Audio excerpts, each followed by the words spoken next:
Thank you so much, Samir, for your kind introduction. I want to thank all of you for making the time to come and join us this morning as we kick off this day of critical and constructive dialogue.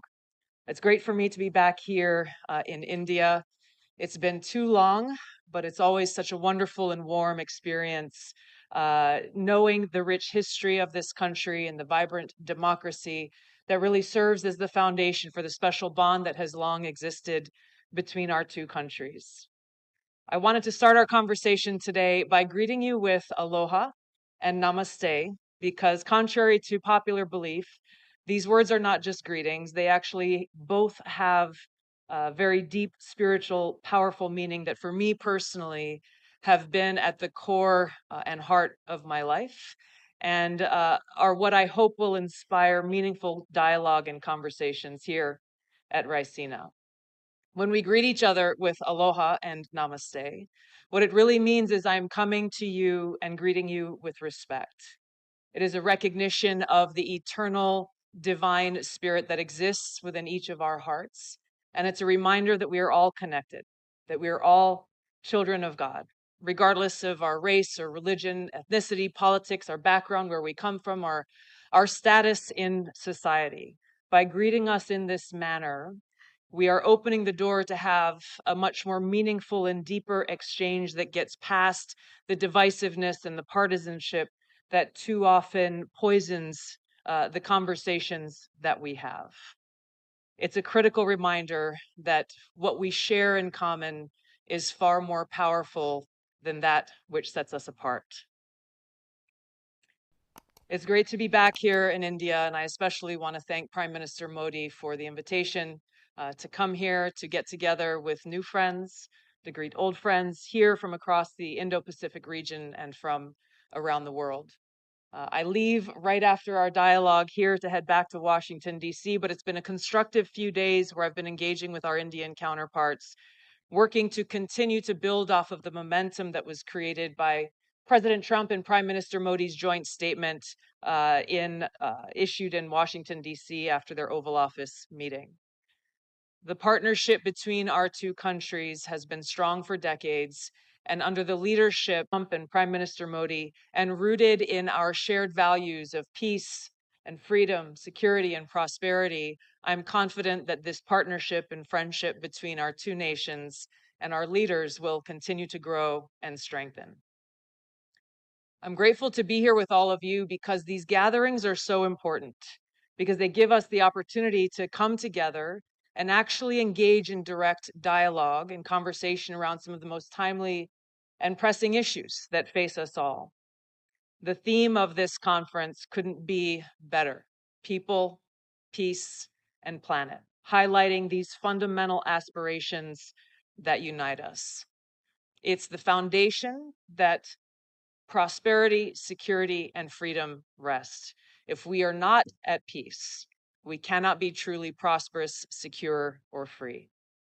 And so today, our actions, our dialogue, the reaffirmation of our commitments to these principles, to one another and our partnerships, and our shared vision for the future provide us with the opportunity to build more meaningful relationships and work together as we leave this conference towards the interests of the people, to protect our planet and to further the cause of peace.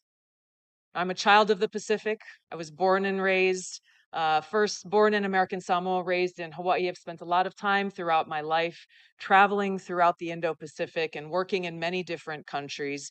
So I'm very familiar with the rich and beautiful cultures, the kindness and hospitality that I've experienced everywhere I've gone, and the rich history within each country that leads to a better understanding of the nuance and complexities that exist within these countries, but also within the relationships in the region.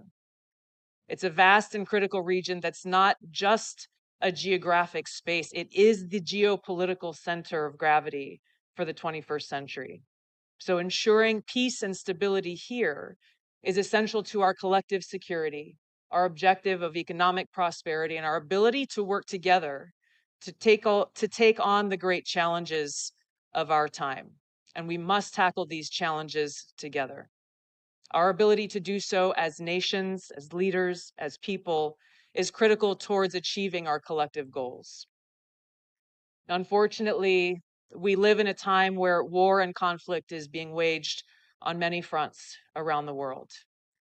The Bulletin of Atomic Scientists, founded in 1945 by Albert Einstein and Oppenheimer, has declared the doomsday clock to be 89 seconds to midnight, closer to the brink of nuclear catastrophe than ever before. So your focus again on peace, people, and planet is timely. It is times like this that call on leaders to stand up for these interests that affect us all and will affect generations who will follow.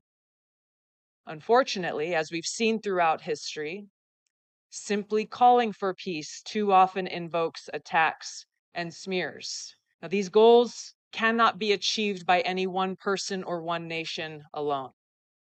Our ability to make progress toward a peaceful, secure, free, and prosperous society must be done together, and it begins with us. Now, I want to share with you a few excerpts from one of the most powerful speeches that I've heard in my life that was delivered by President John F. Kennedy at American University in 1963 on this topic of peace. He said, quote, "First, we must examine our attitude toward peace itself. Too many of us think it is impossible. Too many think it is unreal. But that is a dangerous defeatist belief. It leads to the conclusion that war is inevitable, that mankind is doomed, that we are gripped by forces that we cannot control. We need not accept that view. Our problems are man-made, therefore they can be solved by man." President Kennedy goes on to say, "Man's reason and spirit have often solved the seemingly unsolvable, and we believe they can do it again." He says, "I'm not referring to the absolute infinite concept of peace and goodwill of which some fantasies and fanatics dream.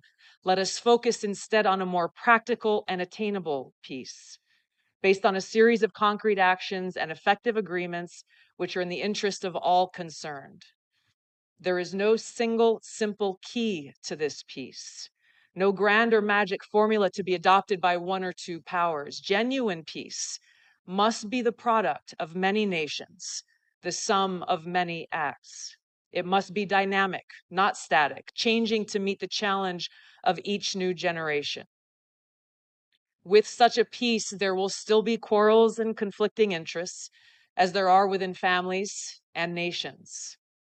World peace, like community peace, does not require that each man love his neighbor. It requires only that they live together in mutual tolerance, submitting their disputes to a just and peaceful settlement."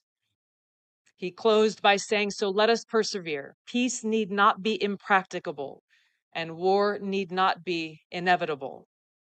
By defining our goal more clearly, by making it seem more manageable and less remote, we can help all people to see it, to draw hope from it, and to move irresistibly toward it."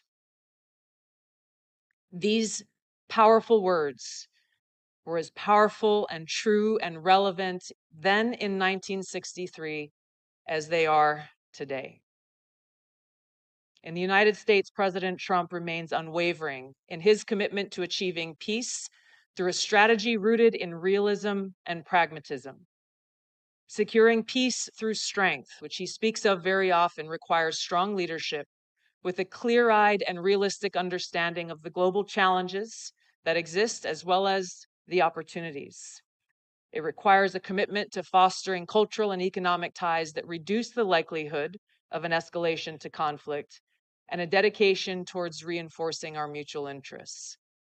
It requires leaders have the courage to engage directly with both friends and adversaries alike, to increase understanding, to resolve differences, and to work to prevent an escalation to conflict.